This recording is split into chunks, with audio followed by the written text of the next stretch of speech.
चलचित्र पत्रकार सङ्घ नेपालद्वारा इलामको श्रीअन्तुमा आयोजित चलचित्र पर्यटन महोत्सव 2082 तथा दोस्रो राष्ट्रिय भेला 11 बुँदे घोषणापत्र जारी गर्दै सम्पन्न भएको छ। सङ्घको दोस्रो राष्ट्रिय भेला चलचित्र पर्यटनलाई जोड दिँदै 11 बुँदे श्रीअन्तु घोषणापत्र जारी गर्दै जेठ 9 गते सम्पन्न भएको हो।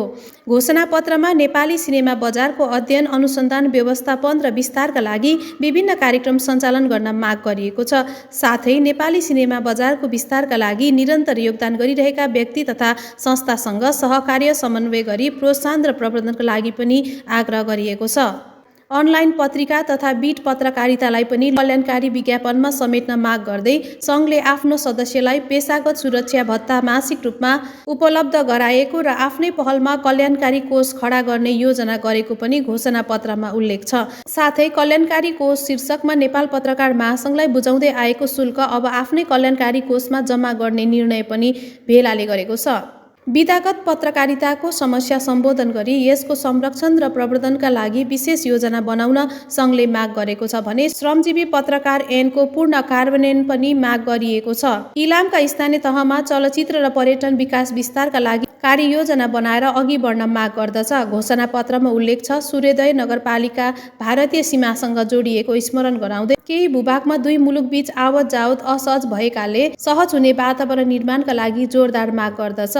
सूर्योदय नगरको पर्यटन विकास र विस्तारमा सघाउन तथा सिनेमा पर्यटनलाई जोड्दै विभिन्न कार्यक्रम तय गर्न पनि सङ्घको माग छ। भेलामा चलचित्र विकास बोर्डका अध्यक्ष दिनेश डेसी, कलाकारहरू शिव श्रेष्ठ, वसुन्धरा भुसाल, गौरी मल्ल लगायत पनि सहभागी थिए।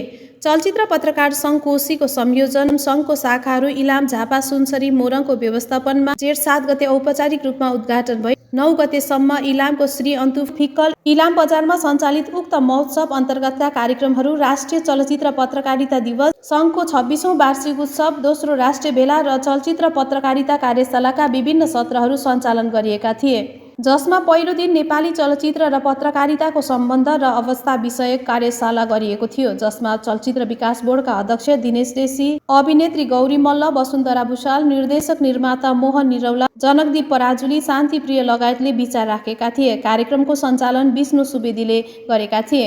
यसैगरी मिडिया मन्थन विषयमा पत्रकारहरू शिव लम्साल, कमल गिरी, विदुर गिरी, ध्रुव लम्साल र समीर बलामी बीच गहिरो छलफल भयो। सोही दिन इलाम श्रीअन्तुको पर्यटन सम्भावना र प्रवर्धन बारे पनि परिचर्चा कार्यक्रम आयोजना गरिएको थियो। इलामको श्रीअन्तु स्थित केबीएस हिल्स रिसोर्टमा भएको उक्त कार्यक्रममा सङ्घको अध्यक्ष समीर बलामीको सभापतित्व तथा चलचित्र विकास बोर्डका अध्यक्ष दिनेश डेसीको प्रमुख आतिथ्यमा 5 जना चलचित्र पत्रकारलाई सम्मान र 2 जना चलचित्र पत्रकारलाई पुरस्कृत गरिएको छ, जसमा 55,000 सहित राष्ट्रिय चलचित्र पत्रकारिता रजत सम्मान 2082 बाट ध्रुव लम्साललाई सम्मानित गरिएको छ। यसैगरी नगद 51,000 सहित राष्ट्रिय चलचित्र पत्रकारिता सम्मान 2082 बाट विष्णु सुवेदी, नरेन्द्र बस्नेत, जीवन कुमार पराजुली, वर्षा बस्नेतलाई सम्मान गरिएको छ।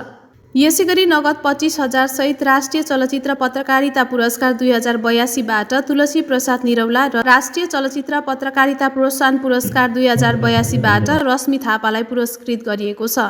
महोत्सवको दोस्रो दिन सिनेमा पर्यटन संवाद अन्तर्गत निर्देशक तथा कोरियोग्राफर रेनासा राई, अभिनेता शिव श्रेष्ठ, निर्देशक मिलन चाम्स, पर्यटन कार्यालय काकरभिट्टाका प्रमुख छवि खतिवडा र पत्रकार शान्तिप्रिय बीच विचार विमर्श भयो। त्यस्तै स्थानीय पर्यटन स्थल र सिनेमा बीचको अन्तर सम्बन्धबारे अन्तर्क्रिया कार्यक्रममा चलचित्र विकास बोर्डका अध्यक्ष दिनेश डेसी, सूर्योदय नगरपालिकाका उपप्रमुख दुर्गा कुमार बराल, प्रमुख प्रशासकीय अधिकृत अमृत कुमार राई, अभिनेता शिव श्रेष्ठ, अभिनेत्री द्वय गौरी मल्ल, वसुन्धरा भुसाल लगायतको सहभागिता रहेको थियो।